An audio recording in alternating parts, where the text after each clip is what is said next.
Assalamualaikum warahmatullahi wabarakatuh. Selamat siang. Kembali lagi bersama podcast kita. Hari ini kita kedatangan tamu istimewa. Bukan kedatangan tamu sih, kita yang bertamu ya. Ya, hari ini kita bersama orang nomor 2 di Kabupaten Bone. Ada Bapak Dr. Andi Akmal Pasrudin. Beliau adalah Wakil Bupati Bone kita. Selamat siang, Pak. Ini adalah kali kedua beliau kesini ya. Kemarin itu 2 tahun lalu kayaknya Pak ya. Itu kayaknya masih di DPR RI ya. Ya, karena beliau ini 20 tahun jadi legislator, itu di DPR Provinsi selama 10 tahun dan di DPR RI juga 10 tahun. Ya, hari ini kita akan bahas sedikit tentang bagaimana prospek bagaimana tentang apa yang dilakukan di kampanye Beramal pada sebelumnya yang kemudian terpilih menjadi Wakil Bupati Bone. Di sini akan kita bahas tentang 3 fokus. 3 fokus utama Beramal kemarin yang dijanjikan kepada masyarakat. Itu pertama adalah pendidikan, kesehatan, kemudian ada infrastruktur. Mungkin akan lebih akrab kalau kita sapa Pak Akmal, karena biasanya kita panggilnya dengan Pak Akmal gitu.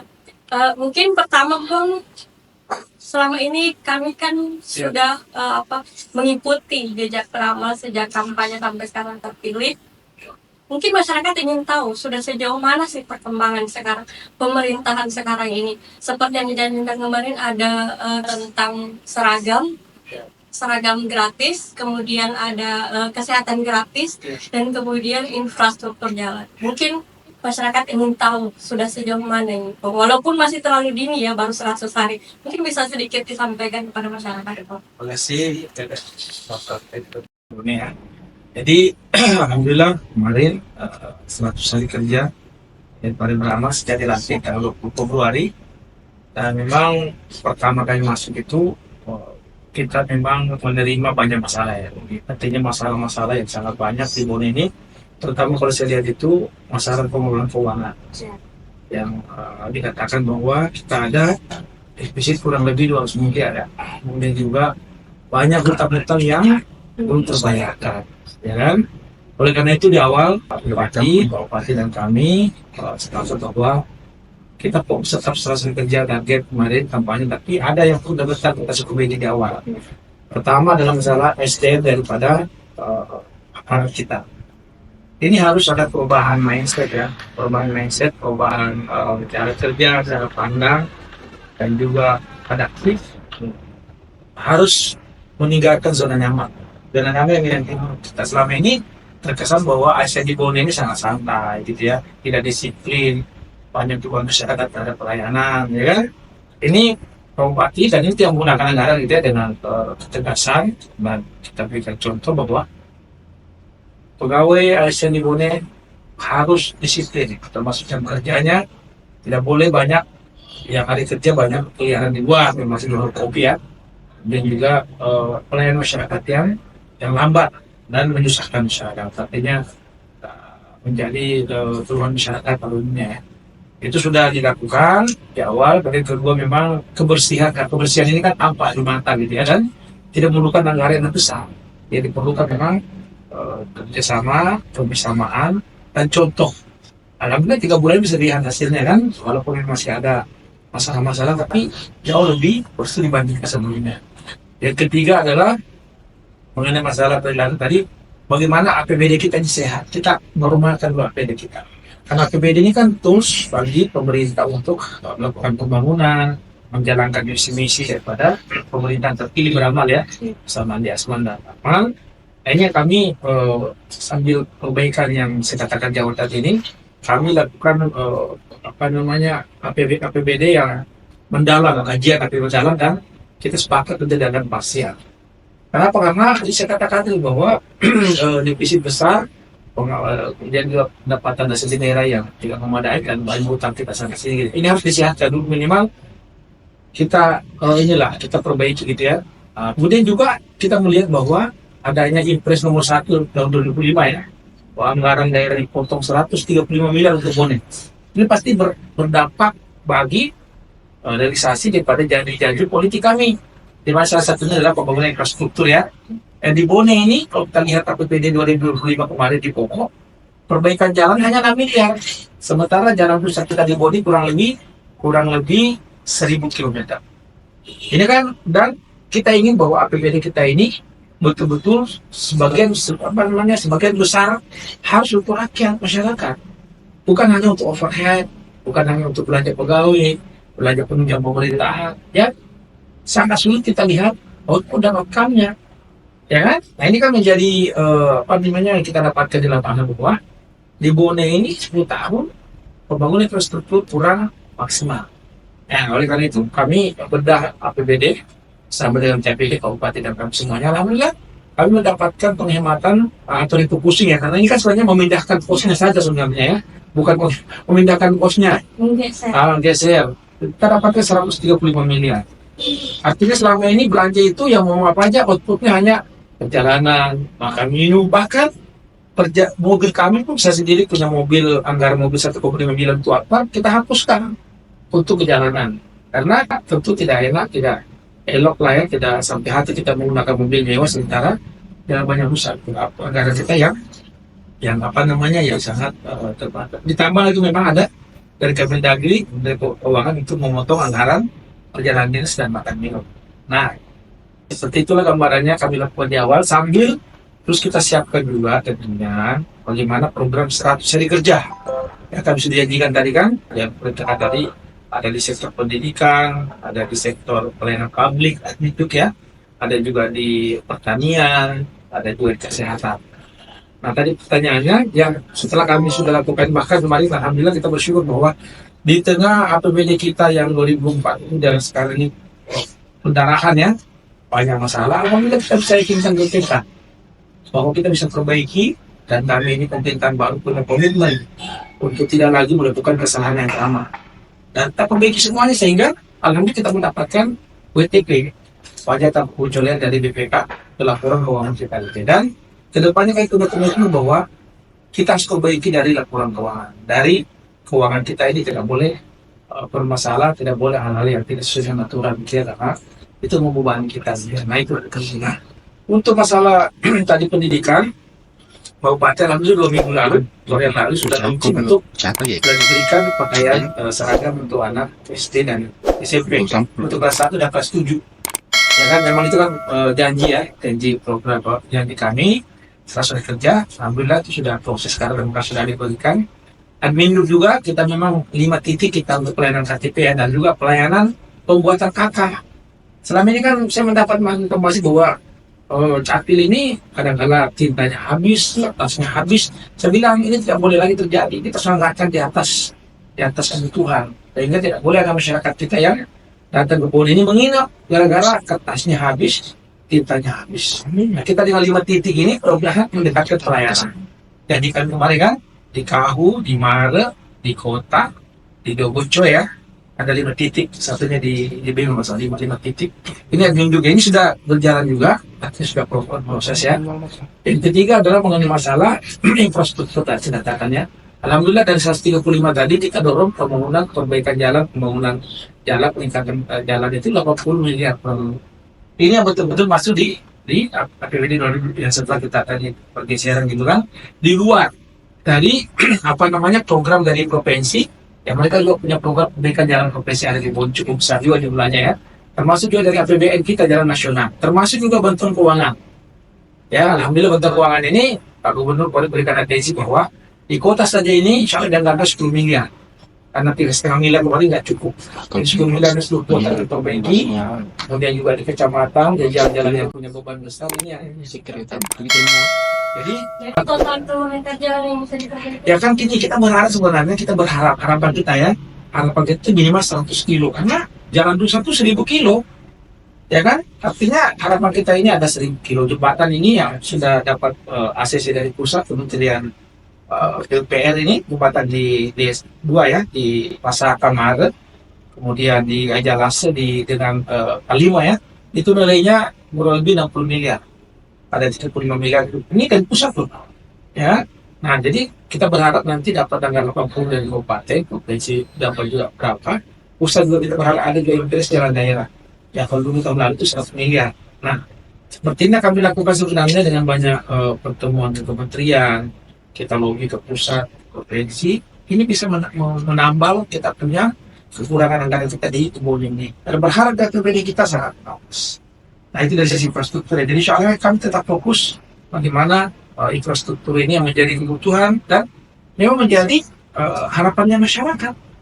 Kita ini kan menjadi pemerintah ini, Bupati dan kami, karena kami pilihan rakyat, dan pilihan rakyat itu aspirasinya adalah perbaikan jalanan. Jadi mau apa aja ya terpaksa kita harus OPD-OPD yang tidak terlalu bersirkulasi dengan masyarakat kita kurangi jalannya. Ya. Dan ini adalah realitas politik dan janji politik yang sudah kita sampaikan. Ya. Nah pendidikan juga termasuk juga bagaimana kita mengejar angka mengembalikan kita anak kita sekolah yang tidak putus sekolah di semua sekolah ya, dan kita lanjutkan termasuk juga program paket PKPM supaya anak kita ini mendapatkan ijazah ya minimal SMP.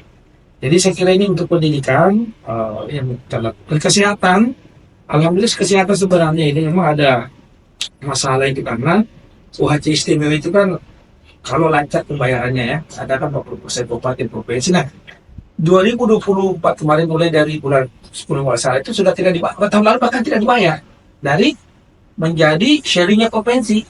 Nah, itu besar, itu kurang lebih 40 miliaran lah ya, itu nggak dibayar sehingga menjadi beban kabupaten. Nah kalau tahun ini kita misalnya beban provinsi juga kita bayarkan sangat besar sekali, dan apalagi kemarin ada surat dari gubernur untuk tidak membayar dulu BPJS sebelum ada validasi data. Nah ini saya kira program kami juga kemarin kan yang ditunggu ini sisa validasi data dan kami gubernur karena kan sharingnya dari provinsi juga. Kami juga kan alhamdulillah berapa bulan kemarin kami bayar 8 miliar per bulan BPJS ini. Nah sebenarnya yang membedakan UHC istimewa luar biasa itu perbedaannya cuma kalau istimewa itu pada saat masuk rumah sakit misalnya langsung berlaku asuransinya, UHC-nya kan universal. Kalau non istimewa ini memang kita daftarkan 1 bulan sebelumnya. Kalau misalnya kita masuk rumah sakit bulan depan baru bisa berlaku pun di bawah tanggal 20 bulan itu. Makanya kita mengimbau masyarakat dari Bone ini yang rentan atau mungkin punya riwayat penyakit ataupun apapun namanya, ya segera mendaftarkan diri. Jangan pada saat sakit baru minta BPJS, tidak bisa. Nah jadi bukan mengakali tapi untuk mengantisipasi terutama umur tertentu yang punya penyakit bawaan ataupun selama ini sakit. Ya segera ke dinas sosial kita untuk membuat kartu BPJS sehingga pada saat masuk rumah sakit sudah berlaku, waktunya sudah 1 bulan. Kalau yang istimewa tadi kita masuk langsung berlaku. Nah itu sekarang kita tidak dapatkan karena kita menunggu pembayaran, ya kan? Kondisinya seperti itu. Jadi kami Pak Bupati dan Kabupaten kami punya komitmen bahwa UHC ini kita berharap ke depan ini tetap istimewa harapan kita. Tapi jangan sampai ada pembayaran yang double. Ini anggaran kita kan terbatas. Kalau ini tidak efektif efisien, double budget. Sementara kita masih banyak belanja yang lain yang mendesak. Ini yang menjadi pertimbangan kami. Jadi tidak ada niatan dari Bapak Bupati dan kami semuanya untuk menghentikan UHC istimewa, nggak ada niatan. Karena itu adalah pelayanan dasar dan juga pendidikan, kesehatan, kemudian juga masalah ekonomi, kemiskinan, stunting itu tetap menjadi target tujuan dari pembangunan itu sendiri. Tapi sekali lagi memang masalahnya adalah anggaran kita yang sangat terbatas. Kita ini 2,8 triliun APBD kita hanya kurang lebih 12% yang memenuhi APBD kita ya. Sisanya itu 88% lebih merupakan transfer dari pusat, DAU dan juga termasuk dari provinsi. Jadi memang kita kemandirian fiskal kita sangat rendah. Nah kalau ini terus terjadi, maka kita tidak punya keleluasaan, kita tidak punya fiskal yang memadai untuk bagaimana melakukan pembangunan kabupaten karena sudah diatur dengan earmarking dan juga belanja-belanja sifatnya wajib. Berbicara soal anggaran, ini tentunya juga dipengaruhi oleh PAD kita. Ya. Ya mungkin harusnya ditinjau. Ya. Apakah ada kreativitas dari pemerintah untuk menaikkan karena di sebelumnya itu hanya ditarget, sementara tidak melihat apakah betul berpotensi untuk dilakukan kenaikan target. Nah, bagaimana pemerintah akan berangkat untuk tadi? Apakah ada kreasi untuk melakukan peningkatan PAD? Jadi memang setelah penataan APBD kita ini di sisi belanja kita atur, nah sebenarnya kedua kita melangkah ke langkah kedua, bagaimana penataan PAD kita. Saya katakan tadi kontribusi PAD itu hanya kurang lebih 11% lebih dari total APBD kita. Sangat kecil, 340 miliar ya. Itu pun BLUD kan sudah dipotong, langsung diperharapkan ya. Ada dua belanja untuk listrik PLN langsung diperharapkan juga. Jadi betul-betul murni PAD kita itu kurang lebih hanya kita 150 miliar, nggak sampai 140 miliar. Nah, ini tantangan kita kalau ke depannya Bone ini mau mandiri secara fiskal, memang kita harus menaikkan PAD. Saya sendiri diamanahkan Bupati kembali memimpin rapat koordinasi, rapat penetapan OPD, dan memang tidak ada kita menyimpulkan bahwa PAD harus naik. Cuma bukan sekedar naik, tapi bagaimana cara menaikkannya, bagaimana cara mencapainya. Kemarin kami rapat percepatan pengendalian inflasi di provinsi ya.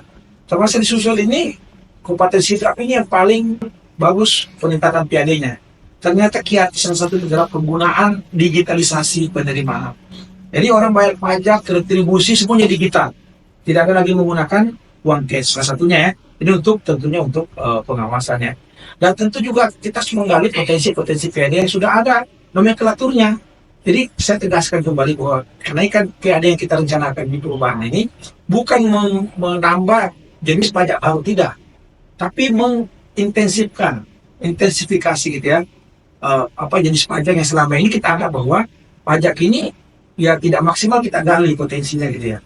Makanya kami kemarin sudah sepakati di tingkat anggaran TRPD Kabupaten Bone bahwa kita akan menaikkan PAD kita 150 miliar. Ini sangat tinggi memang, sangat besar, tapi kita harus berani bermimpi, dan bukan hanya bermimpi, kita berani merealisasikan ya, karena kita ingin menyentuh angka psikologis, jadi kita menyentuh angka 500 miliar. Nah, kita berharap pada sampai 2030 kita berharap ada kenaikan PAD setiap tahun 100 miliar. Setelah kami diskusi rapat dengan OPD pengampu dan juga Bapenda, ternyata itu bisa dimungkinkan. Dan satu saja saya kasih contoh ya, PBB saja. PBB kita selama ini tidak ada zonasinya. Semua orang tuh hampir di jalan di kota saja ini sama saja pembayarannya, tidak melihat lokasinya di Sudirman, di Ahmad Dayani, sama. Ini kan tidak adil, karena NJOP selalu naik. Ya kan, bayangkan di daerah itu masih ada orang bayar PBB hanya 5.000. Sementara harga rokok satu bungkus saja 35.000. Sementara masyarakat butuh pelayanan, perbaikan jalanan, lampu, air minum, kesehatan. Kalau nggak ada pajak, dari mana dapatnya? Jadi harus ada edukasi juga kepada masyarakat bahwa ini kewajiban. Tapi bukan kita membebani ya, tapi ini kewajiban memang untuk mendapatkan pelayanan juga dari pemerintah yang maksimal. Ya kan? Nah, ini bisa kita dapatkan kalau masyarakat percaya sama kita. Salah satu bentuk kepercayaan adalah Pak Bupati dan kami ya efisiensi tadi, mengurangi semua tadi fasilitas kan. Kemudian kita perbaiki kota, perbaiki pembangunan. Jadi saya yakin masyarakat akan percaya, sehingga ada kepercayaan itu sana. Pajak makan minum, nggak usah jauh-jauh, sekitar kita saja yang kita tahu di situ tiap hari berapa orang makan. Tidak ada yang bayar. Saya sekeliling Bone ini hanya beberapa yang bayar ya. Saya mau makan store yang bayar. Karena itu kewajiban loh, 10% dari pajak makan minum. Nah, ini kan harus ada pendekatan digitalisasi. Jadi bahwa semua transaksi ada di restoran, hotel, kafe harus dipasangin alat digitalisasinya tersambung dengan, dan harus ada pengawasannya sehingga ada kejujuran, karena itu yang membayar ini kan konsumen, bukan kafe, bukan hotel yang bayar sebenarnya gitu. Nah, ini yang kedua ya, potensi ketiga, saya kira pajak pajak reklame kita, ya kan, ini besar juga. Pajak pertambangan ya, yang yang mineral tadi itu juga cukup besar. IMB namanya sekarang PBG, ya kan, dulu IMB namanya. Ini kan juga yang dibayar, yang masih di kas daerah nggak sampai 10% dari target, ya kan. Kita punya aset misalnya di Palaka itu yang nilainya puluhan miliar, ya selama ini enggak. Jadi saya melihat bahwa sebenarnya potensi ini ada di perhubungan, ada perparkiran, ada retribusi pasar. Selama ini manual, orang tidak dikasih karcis, ambil masuk kantong pribadi. Ditunggu kemarin pada saat sidak Pak Bupati kan tidak dua. Nah, setelah sidak itu ternyata terbukti pada saat sopir membayar 5.000 dikasih karcis, melonjak itu pendapatannya. Artinya bahwa selama ini kita di Bone ya kan, kurang maksimal, kurang fokus untuk meningkatkan pendapatan asli daerah. Padahal ini modal untuk membangun. Nggak ada yang bisa jalan ini kalau kita nggak punya uang itu. Setelah kita rapikan ini belanja kita, Sekarang kita coba bagaimana pendapatan, dan insya Allah Bupati memberikan ruang buat saya untuk mendampingi dari sisi tadi belanja dan juga untuk pendapatan. Jadi Itu kalau untuk kan beberapa Ya. pernah sempat berbincang dengan PLP Pak. Ya, Itu ya. sepertinya memang terjadi kebocoran Ya, betul. dari beberapa tempat. Hmm. Kalau mungkin kita bisa ambil contoh di pariwisata Ya. kemarin waktu di awal kita berjabat, Ya, ya karena di situ target tinggi tapi Ya. realisasi sangat minim. Tapi setelah diambil alih ternyata bisa capai target bahkan over target. Nah, bagaimana pemerintahan mengatasi kebocoran-kebocoran Pak? jadi memang bocoran ini bisa kita atasi dengan pendekatan digitalisasi. Harus sistem yang kita buat. Manusia ini mau apa aja, kadang-kadang kan ya itulah. Tapi kalau digitalisasinya pengawasan ketat, kita buat sistem yang kuat seperti di Kabupaten yang berhasil itu, saya yakin bisa terdongkrak kok. Dan kalau ini terjadi, masyarakat dikasih gratis, mereka pakai kris pembayarannya ataupun yang lainnya, mereka percaya bahwa ini masuk ke kas daerah gitu. Apalagi nanti kita sampaikan ke pabrik bahwa pajak Anda ini kita pakai, menjelaskan ini kita pakai semua. Selama ini kan ada tanda kutip ya, krisis kepercayaan. Jadi untuk apa saya bayar pajak kalau outcome-nya ini tidak jelas. Apalagi tidak dikasihkan mereka ada bukti bayar. Kalau kris kan otomatis tidak perlu lagi kerjas, ya. Tapi saya langsung masuk ke kas daerah. Jadi memang caranya tadi itu saya rasa di parkiran kita Godimoni luar biasa. Kalau parkir banyak, spot taksi parkir banyak, tapi yang masuk ke kas daerah cuma berapa? Ini pasti kalau saya katakan bukan saya pasti bocor. Retribusi tempat wisata, retribusi pasar, ya kan, parkiran, kemudian hampir semua mengalami kebocoran itu ya. Nah ini yang perlu kita perbaiki. Jadi kita ini namanya pemerintahan kan, bagaimana dengan banyak kita program ini kita bisa menghasilkan uang.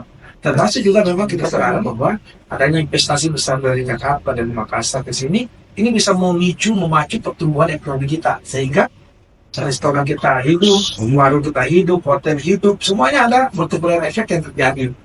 Barulah pajak itu bisa kita dapatkan. Kalau enggak ya sama itu. Jadi masalah pendapatan menjadi sesuatu yang sangat urgent ya. Karena memang sebenarnya efisiensi dari pusat tujuannya itu adalah bagaimana supaya daerah itu mandiri. Mandiri daerah itu bisa kalau mandiri fiskal. Ya kan? Kalau mandirinya masih tergantung dengan pusat, provinsi mengalami turbulensi, pusat turbulensi, kita mengalami masalah gitu Pak. Nah yang terjadi. Dan di Sulsel itu daerah yang memang desa fiskal itu hanya Makassar, kota Makassar, karena memang pendapatan sendiri sangat besar. Nah, kita juga harus menuju ke sana. Kalau kita ini memang jadi ekonomi. Kita juga lihat dalam beberapa kesempatan itu Kemasman sebagai bupati dan AWP juga rutin melakukan kunjungan ke Jakarta untuk dengan beberapa kementerian. Ya kan, sih bisa disampaikan ke publik apa saja hasil dan Pertama sebenarnya kunjungan itu bukan hasil, ada undangan ya sebagai wajib ya. Itu dari KPK kemarin, BPK, dari Pak Gubernur, dari Kementerian ini wajib. Bukan karena kita yang mau kesini wajib. Ada memang sambil kunjungan undangan ini kita langsung mengadakan juga pertemuan dengan kementerian.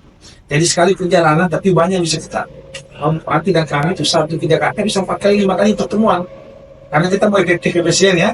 Jadi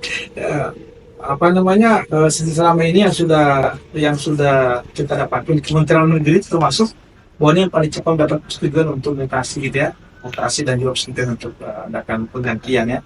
Kemudian pembinaan juga dari Kementerian Dalam Negeri, dari BPK sendiri, KPK sendiri, alhamdulillah kita dapat 2 penghargaan dari sisi keuangan ya. Dari Kementerian Dalam Negeri yang lainnya bisa sifatnya undangan ya untuk rapat koordinasi. Nah, yang sekarang kami kejar memang Pak Bupati dan kami kejar ini Kementerian Teknis seperti Kementerian PR. Alhamdulillah Pak Bupati sudah 2 kali ketemu dengan menterinya. Dan sudah ada nih beberapa yang masuk komponen. Kayak jembatan tadi itu 60 miliar tadi, 2 jembatan sudah fix masuk. Untuk irigasi sekunder juga kita dapat 20 miliar. Alhamdulillah. Jalanan ini kita mesti perjuangkan. Karena kemarin sempat dihapus itu namanya impres jalan daerah gitu ya. Diangkat kembali jalanan sempat dihapus itu. Ini sekarang kita lagi berjuang agar kita mendapatkan kendaraan perbaikan jalanan. Itu kalau bicara progres ya. Yang kedua Kementerian Pertanian saya kira luar biasa. Ya, kan sebelum kita pun memberikan bantuan banyak di Bone ya. Kunjungan Kapolri kemarin, kemudian kalau itu pertanian sekarang sudah sangat banyak sekali ya. Progresnya hari ini alhamdulillah. Kemudian Kementerian Perikanan kemarin Pak Bupati ketemu juga dengan Menteri Perikanan dan Kelautan, kita diberikan 150 desa nelayan. Jadi baik pembangunan kampung nelayannya, alat tangkapnya, kemudian juga dan yang lainnya. Jadi saya kira timnya kalau sudah datang juga melihat di sini kondisinya. Keempat, Kementerian Perhubungan. Jadi perhubungan kita dengan bandara. Alhamdulillah bandara, saya sampaikan kesempatan ini pada warga Bone dan sekitarnya bahwa bandara ini kita punya Pak Bupati dan kami Pak Gubernur, Pak Menteri ini harapannya adalah bisa menjadi bandara nasional. Di mana dari Kota Bone nanti kita bisa terbang ke Jakarta, terbang ke Surabaya, terbang ke Palu, ke Kendari. Karena kalau hanya ke Makassar, kita akan selesai dengan mobil sekarang 3 jam. Jadi memang harus, dan alhamdulillah kemarin Pak Gubernur sudah memberikan atensi persetujuan anggaran untuk pembebasan lahan. Karena sekarang itu bandara kita sekarang radio ini 1.400, kita mau 2.600. Itu pembebasan lahan. Insya Allah di tahun ini kita selesaikan. Nah, untuk pembangunan runway-nya dan bandaranya, itu ranahnya Kementerian Perhubungan. Insya Allah tahun depan katanya anggarannya mereka terbatas tahun depan, ya itu kan memang nggak ada. Maka sebenarnya ada investor kembali membangun bandara, cuma nggak bisa karena tanahnya tanah negara. Investor ini alhamdulillah diarahkan kembali oleh Bapak Mentan untuk membangun pelabuhan kontainer. Kurang lebih itu 190 miliar investasinya. Nah, kalau ini terjadi, bisa kita wujudkan, alhamdulillah terserah daerahnya lain, itu menjadi syarat ya. Kita nanti bisa bangun kawasan industri Bone. Sehingga harapan nanti kota Bone jangan ada gudang, jangan ada truk masuk ya. Itu nanti kita bisa solusi dengan adanya nanti pelabuhan kontainer. Nah, inilah sebenarnya yang 100 hari kerjanya alhamdulillah kita sudah dapatkan. Ini menarik juga nih soal Kibun. Soalnya kan kalau betul pemerintah fokus ke Kibun ini kan bisa menambah pundi-pundi untuk Betul, benar. Bagaimana? Ya memang kalau saya diskusi dengan teman-teman Kibo ini kan sebenarnya kawasan industri Bone ya. Ini kan dulu ada di Racilu ya, kurang lebih 50 hektar kalau nggak salah dengan teman-teman itu. Coba kalau memang kita mau terkoneksi dengan laut, harus dekat dengan pelabuhan dan tidak melalui lagi kota nanti, semua nanti gudang-gudang ya, semua nanti pabrik-pabrik langsung memang dekat pelabuhan sehingga pengiriman barang itu lebih cepat dan tidak masuk ke kota. Saya kira makanya saya sampaikan kemarin, kita sampai kalau ada pelabuhan nanti di sana, kontainer, pelabuhan barang, di situ di sekitar itu nanti harus ada kawasan industri Bone. Kita bisa buat kawasan begitu kan sehingga terkoneksi dengan angkutan laut. Jadi sebenarnya alhamdulillah selesai kerja ini sudah banyak yang kita lakukan ya. Kita pun batasi juga perjalanan kita, tapi hasilnya menurut saya cukup maksimal. Karena tidak semua juga kepala daerah itu bisa terima oleh menteri ataupun dengan dirjen ya. Alhamdulillah kami, Pak Bupati kami dan juga Sekda kami bisa diterima oleh kementerian ya dengan cukup baik. Dan memang di sana ada masalah lisensi juga, tapi ya tentu kita tetap program mereka bisa masuk ke daerah kita. Termasuk memang yang kita dibonikan yang menjadi kekurangan di sini, angka kemiskinan ini kan masih 9,8 ya. Stunting juga masih agak tinggi. Ini yang menjadi yang kita ke depannya, dan insya Allah saya sendiri sebagai wakil bupati kan dapat diamanahkan sebagai bupatinya. Jadi setelah nanti keuangan ini kita bisa rampungkan, bisa kita perbaiki, kita sudah on the track nanti, insya Allah kita fokus lagi untuk sama-sama kita ini bagaimana stunting dan kemiskinan bisa kita kurangi ya, dan kurang sekali secara Panjang lebar tadi tentang tentang pendidikan, infrastruktur. Ada sedikit masalah juga yang saya lihat bergulir di luar satu komite tentang pertanian, di mana ada kontroversi bahwa banyaknya bantuan yang masuk itu disalahgunakan oleh oknum. Nah, bagaimana pemerintah menyikapi hal ini? Sebenarnya begini, kalau itu kan di luar seri Komisi 4 juga, yang namanya bantuan pertanian memang sangat kelompok. Ya kan, cuma memang kita tidak bisa kontrol kelompoknya ini karena ya memang di kelompok kelemahannya itu Pak yang tahu biasanya ketua sekretaris dengan bendahara ya. Nah, ini kan barang jangankan yang kecil, Pak, yang besar pun biasanya kadang-kadang yang pegang hanya satu orang dua orang. Jadi sebenarnya niatnya baik, cuma memang kadang-kadang memang ya seperti saya dulu itu ada juga yang saya ngambilnya pun dipindah tangankan. Itu ada oknum lah katakanlah itu ya, walaupun seperti itu yang sebenarnya barang kan barang clear ini barang bantuan, ya kan, dari kelompok itu mengatur penggunaannya. Kan pengadaannya kan bukan di kita kan, kita hanya Ya kelompok pun dilihat juga dari persyaratannya. Mau persyaratannya kan kelompok dan belum menerima selama 3 tahun, selama 3 tahun. Jadi saya kira kalau ini sesuatu yang mungkin karena persaingan juga kadang-kadang di kelompok juga ya, persaingan kelompok juga. Dan sekarang alhamdulillah sebenarnya ini dari 5.000 kelompok mungkin sudah menerima itu kurang lebih 3.000 4.000. Sudah sangat banyak sebenarnya, cuma jangan sampai ini barang ada yang bawa keluar. Ya kan? Memang sih harusnya ini barang ini dipakai bersama di kelompok itu. Nah, yang jadi masalah kadang-kadang oknum ini dipakai sendiri atau pakai sendiri terus dioper lagi ke yang lain. Nah ini kadang Kalau soal yang bayaran itu pun ketika mengambil bantuan itu ya nggak ada dong. Secara aturan kan nggak ada. Ini kan bantuan pemerintah. Itu tapi kan fakta di lapangan ya kalau berarti kalau begitu ada yang punya dia ada yang salah juga tuh yang membayar juga salahnya karena ya nggak tahu atau mungkin dia nggak masuk tapi dia mau dapat itu kan. Tapi yang berhak mendapatkan itu kan kelompok yang mengajukan, ya kan? Ya kelompok yang mengajukan itu yang bisa menggunakan bantuan itu di kelompoknya atau menggunakan di kelompok lain gitu. Nah, kalau kita tanyakan kadang-kadang mungkin di situ ada pengaturan antara internalnya mereka. Di situ yang menurut saya tidak penting, tidak melibatkan di desanya, itu juga tidak melibatkan kecamatan ya sehingga terjadi miskomunikasi. Tapi intinya sebenarnya dari sisi program ini sangat bagus karena menyentuh langsung bau gitu. Cuma tingkat yang terima ini perlu dievaluasi ya. Bantuan itu betul diterima oleh oleh masyarakat langsung gitu ya. Tidak ditangankan. Karena saya juga banyak pengalaman saat begini ya. Saya pernah membantu eskavator, bukan di Bone ya. Ternyata ini dipakai kepala di luar daerah. Padahal eskavator dipakai untuk disewakan jelas. Dan saya persen pun tidak bagi saya. Saya pastikan itu bisa saya ketemu sama orang yang pegang itu yang eskavator. Bayangkan eskavator angka 1,1 miliar lebih ya. Nol. Tapi dia ya gak bisa kita kontrol karena ini kan bantuan. Dia terjadi di dalamnya itu mereka baku atur, ya susah kita. Ya kan? Yang penting ya itu bahan dipakai di sektor pertanian yang kita anu.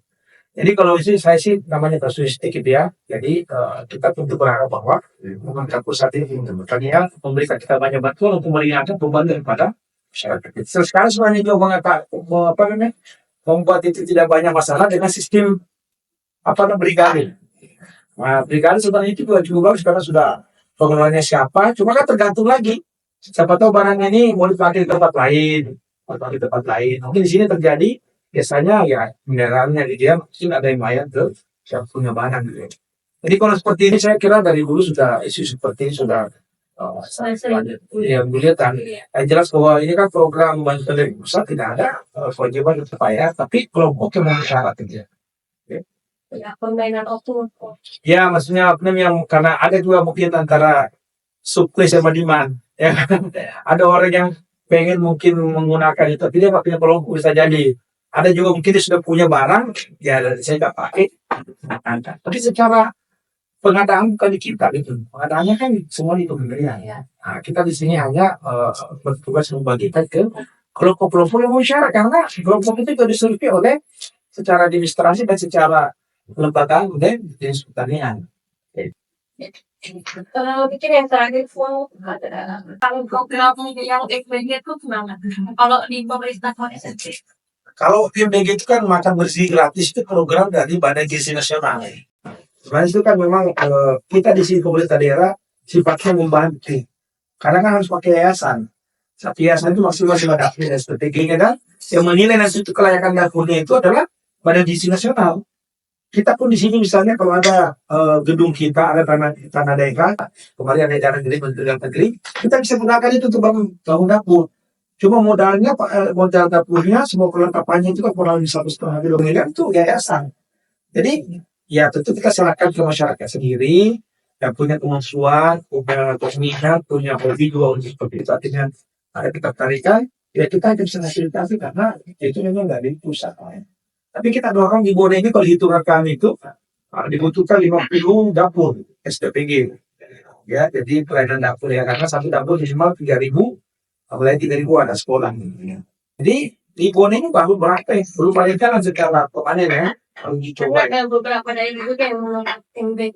Sebenarnya kalau menolak, kalau saya sih tidak bisa ditolak, kan ini program nasional. Dan sebenarnya kalau saya lihat dari itu bisnisnya cukup menguntungkan, karena dikasih memang keuntungan bagi yayasan, bagi pekerja yayasan, ada semua, cuma mungkin yang berarti bagi masyarakat itu dari awal modal awalnya.